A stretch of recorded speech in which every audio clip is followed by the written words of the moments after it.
18 minutes past 11 on BBC Radio Oxford. It is Friday, and that means just one thing. It means there are a load of new movies that come out today, which is why every Friday I chat to movie critic Van Connor, who gets to see all of these movies before we do, so that he can give us his honest opinion on what he thought of the movies. So we're going to talk about two of them today, Joyride and Meg 2.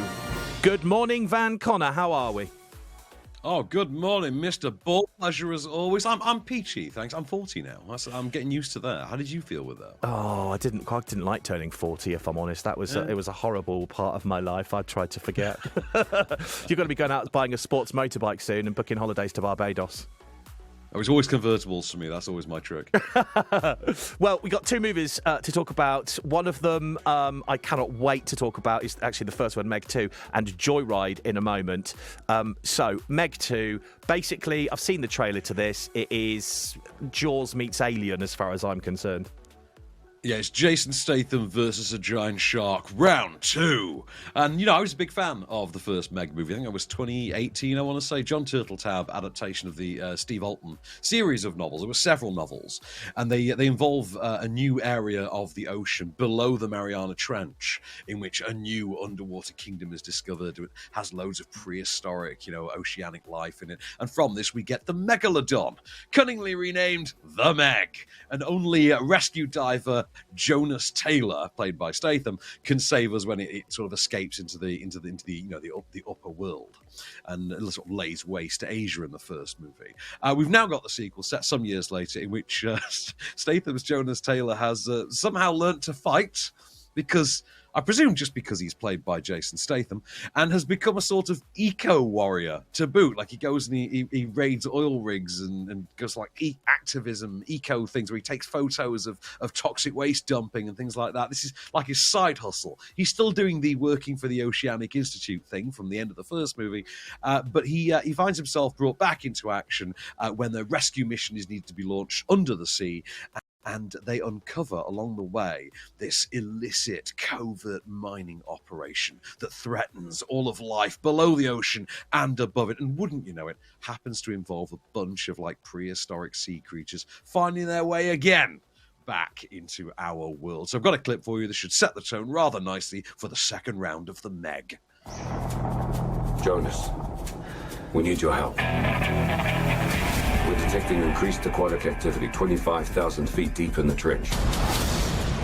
It's an ancient ecosystem untouched by man. Whatever is down there is trying to make its way to the surface. This was a bad idea. Just a little bit.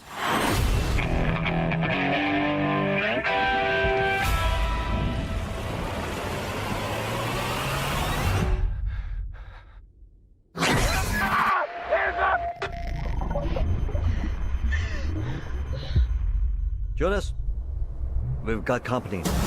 I absolutely loved the trailer to this. I was bought as soon as I saw it, because I love all these kind of action movies. But I mean, the CGI looks incredible of this Megalodon or whatever you said it was called. I think they just go with the Meg. At some point in the first movie, Jason Statham, who's not, any kind of aquatic life form specialist, just starts referring to it as the Meg, and a bunch of scientists just go with it. And we've stuck with that ever since. And, it's the kind of idiocy I approve of. And idiocy is the kind of thing you definitely have to be a fan of if you're going to see this. Because, oh boy. Okay, so the first one was dumb.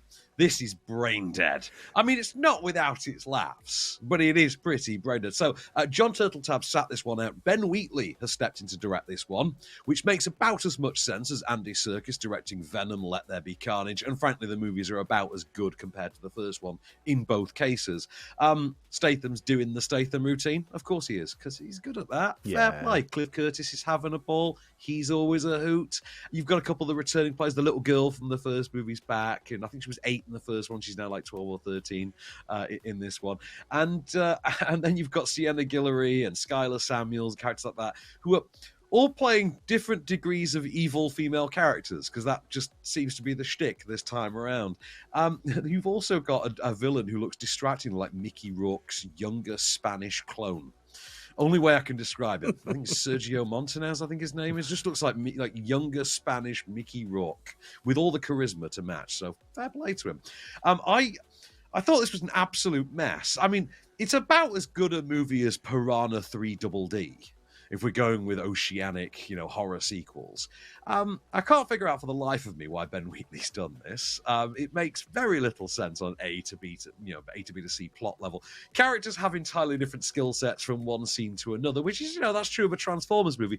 But this is at least gormlessly enjoyable. I'll give it that. Gormlessly enjoyable. But that's about the most praise you can heap on it. It's, like I say, idiotic to the nth degree. Well, there you go. If you fancy making your own mind up and you fancy a bit of a trashy action movie, Meg 2 out in cinemas from today. Right then, finally, Joyride. Talk to me about this. Yes, so Joyride, feature debut of Adele Lim. This involves 4 Chinese-American ladies who go to China on a business trip, but effectively wind up sort of on a road trip across the country to find the birth mother of one of them. And this becomes a sort of bonding exercise, almost bridesmaid style, in which these 4 young women navigate their own personal crises and issues within their own friendships, as well as, certain prejudices that they may have from, growing up as the outsider, but now, being in a country where everyone looks like them. I've got a clip for you. This is them arriving at the airport on the other side. I don't think I've ever been around only Asian people.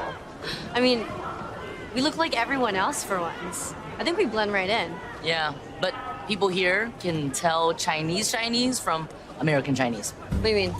See? Okay. Hong Kong Chinese, Bluetooth. Shanghai Chinese, bougie. Ooh, Taiwanese, weird but cute. Aww. What kind of Chinese are they? You trying to get canceled? Those are Koreans. Oh. That's Howdy Fun. It's a K-pop group. Yeah, they all have the same face. That's how you can tell. I'm getting kind of younger Sex and the City vibes from that. Yeah, that's fair. That's fair. I mean, somewhere between Sex and the City and Bridesmaids. Brilliant. Maybe Rough Nights, perhaps Rough Night. That's a comparison you could make as well. Right, the core cast of the 4 ladies, which I think is Ashley Park, Sherry Cola, Stephanie Sue from Everything Everywhere All at Once, and Sabrina Wu. Great chemistry, sharp script to work from. They bounce off of each other really well. This is charming, moving, heartfelt, just absolutely gut-busting in equal measure. This, for me, hands down, in my top 10 of the year. Wow. Like, when this year is over, this is going to be in my top 10 of the year because I was won over by this really easily. And if I hadn't been by the time he was introduced, they would have had my money and won me over just at the introduction of Daniel Day Kim, who's just one of my favourite Asian American actors. Yeah. Turns up in this and just absolutely breaks your heart. He's a wonderful actor, is Daniel Day Kim. Most people, I think, would know him from Lost. I think now he's in Lost and that's right. Hawaii Five-0. He's in the Hawaii Five-0 remake as well. And say I was really won over by it. Sherry Cola is my standout, though. She's kind of the breakout style Melissa McCarthy level star of this. She's going to be the one, I think, that gets the biggest career bump on the back of this. Although Stephanie Sue from Everything Everywhere All at Once, as well, as I say, she's always quite a winner in my books. So yeah, it's called Joyride. I won't tell you the original title, but it is hilarious because Ofcom would come after us if I said the original title. Going Yes, they would. Look it up. It's hilarious. Definitely seek out Joyride. Out today. It's unmissable. I loved this. All right, go and check it out if you want to watch it. Thank you very much, Van Connor. And we are going to chat next week. What have we got on the board for next week that you're going to be seeing? Well, next week we're playing some Gran Turismo, sir, and yes. We're taking a visit to the Haunted Mansion, baby. Oh, excellent. All right, well, you get to see those in between now and next Friday, so I'm really looking forward to seeing what you thought of those. In the meantime, have a lovely weekend, Van, and we'll catch up then. Till the next time, good sir. All you wanna be.